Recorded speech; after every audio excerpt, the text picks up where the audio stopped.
사랑하는 여러분, 우리가 에스라서를 딱 읽으면 에스라 전체가 이야기하는 것은 포로로 잡혀갔던 백성들의 귀환, 그 이야기를 기록하고 있는 것이 에스라서입니다. 그러나 성경을 살펴보면은 귀환이라는 정도에서 끝나는 것이 아니고 얼마나 깊은 은혜가 이 안에 있는지 모릅니다. 에스라 2장 1절 말씀 읽겠습니다. 옛적에 바벨론 왕 느부갓네살에게 사로잡혀 바벨론으로 갔던 자들의 자손들 중에서 노임을 받고 예루살렘과 유다 도로 돌아와 각기 각자의 성읍으로 돌아간 자. 바벨론 왕 느부갓네살입니다. 바벨론 왕 느부갓네살, 옛적에 바벨론 왕 느부갓네살에게 사로잡혀, 그렇게 이야기합니다. 그러니까 이 느부갓네살 왕은 유다를 멸망시킨 왕입니다. 느부갓네살이 유다로 가서 3차례에 걸쳐서 이 유다 사람들을 포로로 잡아왔습니다. 3차례에 걸쳐서. 기록에 의하면 BC 605년, 그 다음 597년, 그리고 586년, 그렇게 3차례에 가서 이 이스라엘 백성들을 다 포로로 잡아온 것이에요. 옛적에 바벨론 왕 느부갓네살에게 사로잡혀 바벨론에 갔던 자들, 바로 이들을 지금 이야기하고 있는 것입니다. 그런데 포로에서 이제 귀환하는 자들이 옛적에 바벨론 왕 느부갓네살에게 사로잡혀 바벨론에 갔던 자들의 자손들인 것입니다. 왜냐하면 그들이 70년이나 세월을 보내었기 때문입니다. 그러니까 포로로 잡혀간 1세대들이 잡혀간 지 70년이 지났다, 그 이야기입니다. 그러니까 느부갓네살 왕 때 3차례에 걸쳐서 이들이 다 잡혀갔는데 지금은 1세대들이 없는 거죠. 70년이 지나면서 다 이 세상 사람이 된 게 아니고 그 다음 이제 2세대, 3세대들이 지금 돌아가는 이야기입니다. 사랑하는 여러분, 그들의 아버지 때, 할아버지 때 또 이렇게 다 왔어요. 그런데 지금 그들은 이스라엘에 가본 적이 없습니다. 그들은 본 적도 없어요. 포로 생활하면서 바벨론에서 태어났습니다. 그리고 지금까지 살고 있어요. 그리고 바벨론은 이스라엘 이 유다 사람들에게 유화 정책을 펼쳤어요. 그들의 모든 것들을 인정해주고 잘 살게 해줬다는 것입니다. 말하자면. 그러니까 여기서 지금 이제 재산을 그래도 포로로 잡혀왔지만은 이 땅에 다 정착해서 지금 아들, 딸 놓고 이렇게 잘 살고 있다는 이야기입니다. 그들은 고향 땅에 대한 기억도 없습니다. 아버지로부터 들었겠죠. 할아버지, 할머니로부터 들었겠지만은 듣긴 들었어도 그들은 본 적도 없고 가본 적도 없는 2세대, 3세대들이라는 사실입니다. 그런데 하나님을 믿는 그 신앙이 본 적도 들은 적도 없는 그 모든 것들, 본 적이 없는, 가본 적이 없는 이런 것들을 다 덮도록 만든 것입니다. 사랑하는 여러분, 사람들은 그런 생각을 했을 겁니다. 우리가 가본 적도 없고 살아본 적도 없는 우리나라로 이제 다시 돌아가서 그리고 성전을 재건하고 살아라고 하는데 그것보다는 여기서 이미 바벨론 문화에 익숙하고 그들의 언어에 익숙하고 지금은 이제 나라가 바뀌어서 페르시아가 되었지만은 우리가 익숙해 있고 그걸 다 인정을 해주며 살게 했기 때문에 그러니까 그냥 여기서 사는 게 좋다.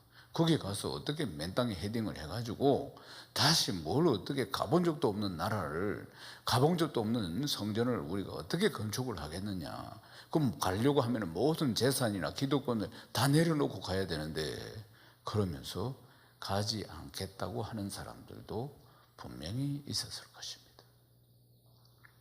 그리고 자기가 하는 이야기가 이게 현명한 생각이다. 이미 우리가 나라를 잃어버리고 떠나온 지가 언젠데 그렇게 말했을 것입니다. 물론 예루살렘 성전은 잃어버린 예루살렘 성전은 회복되어져야 하고 하나님을 향한 예배도 회복되어져야 한다. 그렇지, 그건 회복되어져야겠지만은 그것이 내 일이라고 생각하지 않는 사람들이에요. 그러나 그 안에서도 예루살렘 회복을, 그리고 예배의 회복을, 하나님의 그 일을 내가 감당해야 한다고 여기는 사람들이 분명히 있었다는 것입니다. 사랑하는 여러분, 하나님은 그 사람을 기억하십니다. 하나님의 일을 나의 일로 여기는 사람들, 하나님의 뜻이라면 내 인생을 바칠 수 있는 사람들, 하나님의 기쁨이 되기를 원하는 사람들, 하나님의 뜻을 따라서 돌아가서 예루살렘 성을 재건하기를 원하는 사람들, 하나님의 뜻에 따라서 성전을 회복하고 예배를 회복하기를 원하는 사람들, 그 사람들의 기록이 바로 오늘 본문인 것입니다. 사랑하는 여러분, 하나님의 뜻이 이루어져야 한다는 것은 믿는 사람들은 다 그렇게 생각합니다. 누구나 예배가 중요하다, 예배가 회복되어야 된다 하면은 고개를 끄덕끄덕 합니다.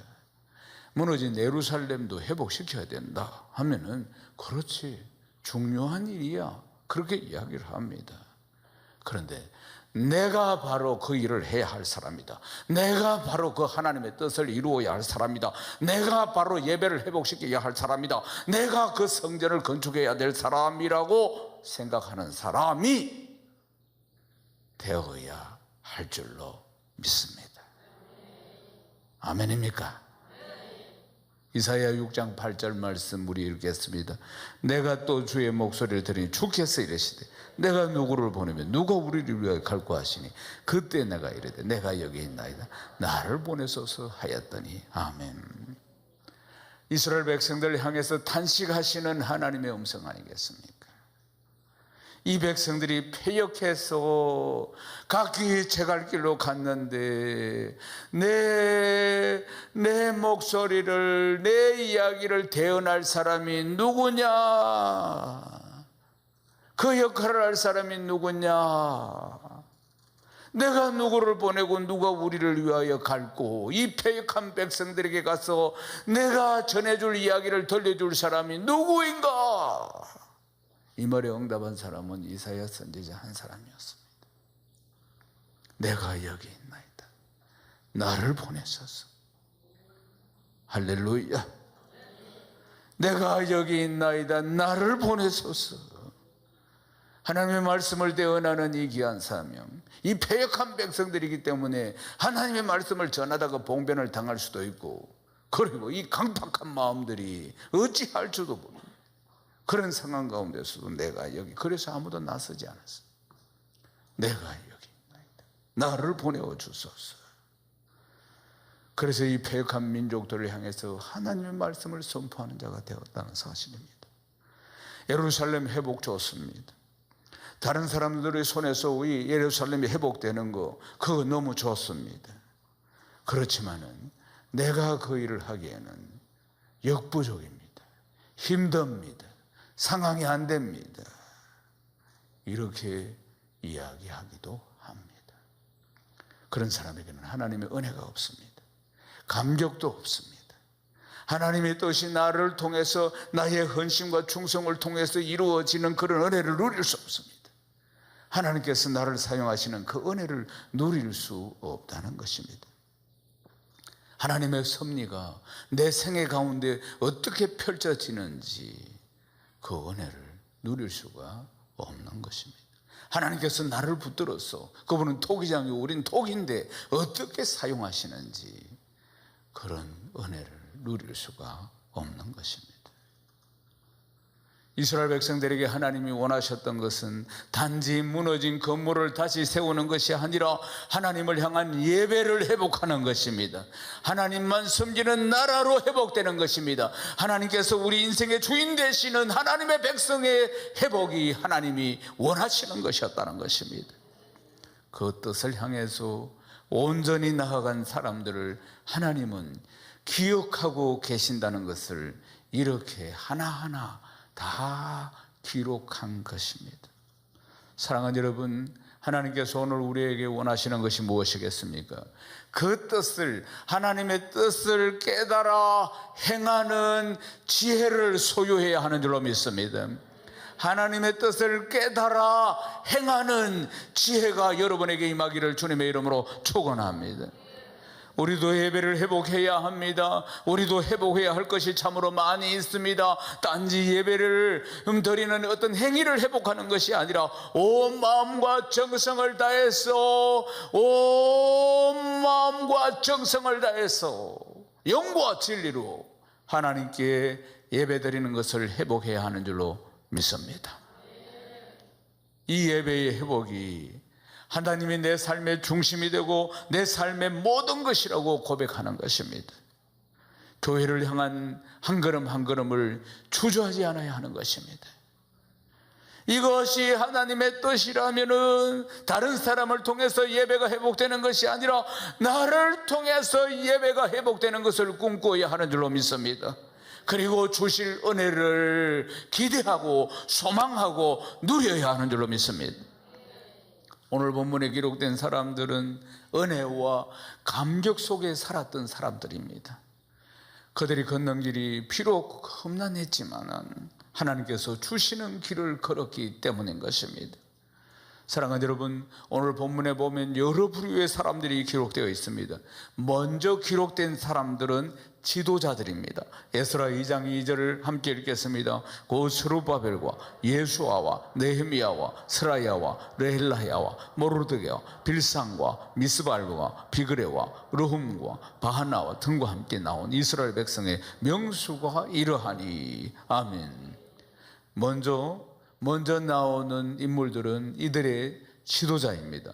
스룹바벨과 예수와 느헤미야 그리고 그들과 함께 나온 이스라엘 백성들의 명수가 이렇다, 이렇게 말씀하고 있습니다.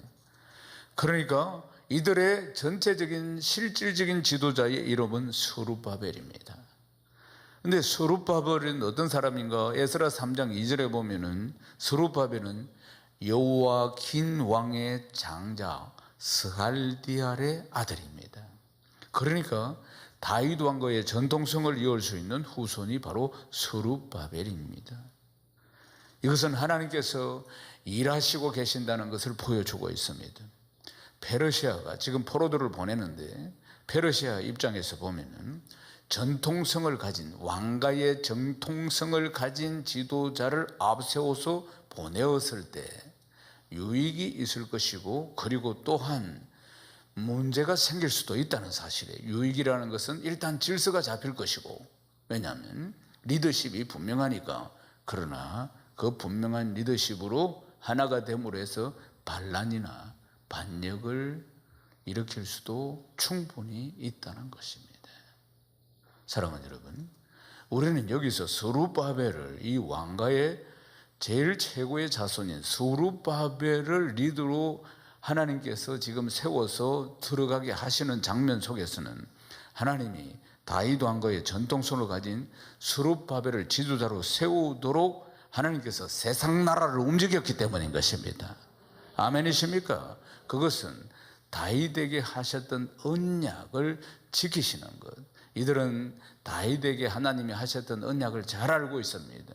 그래서 그 언약을 지키시는 하나님의 섭리를 지금 보여주시는 것이고, 하나님은 세상 나라든지 하나님의 나라든지 믿는 사람이든지 불신자든지 하나님 다 사용하십니다. 아멘이십니까? 지금 페르시아 왕을 사용해서 돌아가게 하고 있지 않습니까? 그리고 왕가의 최고의 자손인 스룹바벨을 세워서 지금 돌아가게 하시는 것입니다. 하나님이 다 약속하신 말씀을 지금 이루어가고 있는 모습인 것입니다. 그 다음 그 그룹에서 두 번째 인물이 예수아입니다. 예수아가 누구냐? 학개서와 스가랴서에 보면 여호수아로 불려주는 인물이 바로 이 인물입니다. 예수아는 포로 귀환 후에 재건된 예루살렘 성전의 최초의 제사장, 예루살렘 성전에 봉직한 최초의 제사장이 바로 예수아입니다. 그러니까 하나님께서는 나라를 회복시켜 주시고 그것뿐만 아니라 예배를 회복하게 하셔서 하나님의 교회 가신 이 예배를 회복하는 백성이 되게 하심을 예수아를 통해서 보게 됩니다. 아멘이십니까? 그래서 지도자급들을 먼저 이 포로로서 귀환하게 하시는데 이들이 얼마나 큰 영향을 끼쳤는가 하는 것이에요. 그러니까 왕족인 스룹바벨, 제사장인 예수와 비구와 이런 사람들이 종족이 2,000명이나 된다 그 말이에요. 그 사람들 밑에 종족별로 지금 하고 있으니까, 그러니까 지금 이 바벨론에 살고 있어도, 페르시아에 살고 있어도 남부럽지 않는 삶을 살고 있는 사람들입니다. 남부럽지. 자기 종족이 2,000명이고 2,000명의 리더라 그 말이에요. 그런 가문을 지금 바벨론에서도 이루어가고 있는 사람들인데도 불구하고 이들이 귀환을 결정합니다. 다 내려놓고 그들의 기득권을 다 내려놓고 그곳에 살면서 이루어놓은 모든 것들을 다 내려놓고 그들이 하나님의 뜻을 위해서 순종하며 결단한 것입니다. 그러니까 이것이 백성들에게 아주 선한 영향력을 끼치게 된 것입니다. 다음으로는 보면은 가게별로 귀환하는 자들과 출신지 또는 귀환지에서 따르는 또 이 귀환자들로 분류되어서 쭉 이름이 있는 모습을 3절부터 35절까지 볼 수 있습니다. 그러니까 이 기록은 하나님이 한 명 한 명에게 관심을 가지고 계신다는 것이에요. 성경을 보면은 족장이나 중요한 인물들 위주로 이름이 기록되어 있는데 이번에는 그렇지 않습니다. 그렇게 기록된 것이 아닙니다. 가문을 중심으로 해서 명단이 정리가 되어 있다는 것입니다. 출신지와 귀환지를 중심으로 해서 명단이 기록되어 있다는 것입니다. 그러니까 이들이 다 예루살렘에 돌아가서 예루살렘 성전을 건축하는 일에 이들이 다 참여하게 됩니다.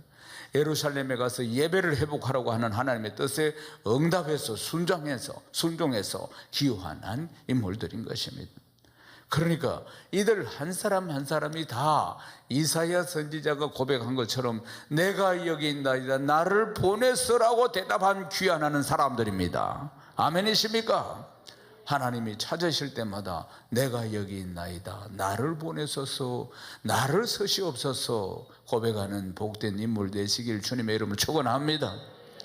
그래서 하나님께서는 얼마나 귀하게 여기셨는지 하나하나 여기에다 다 성경 말씀에다가 기록을 했다는 사실입니다.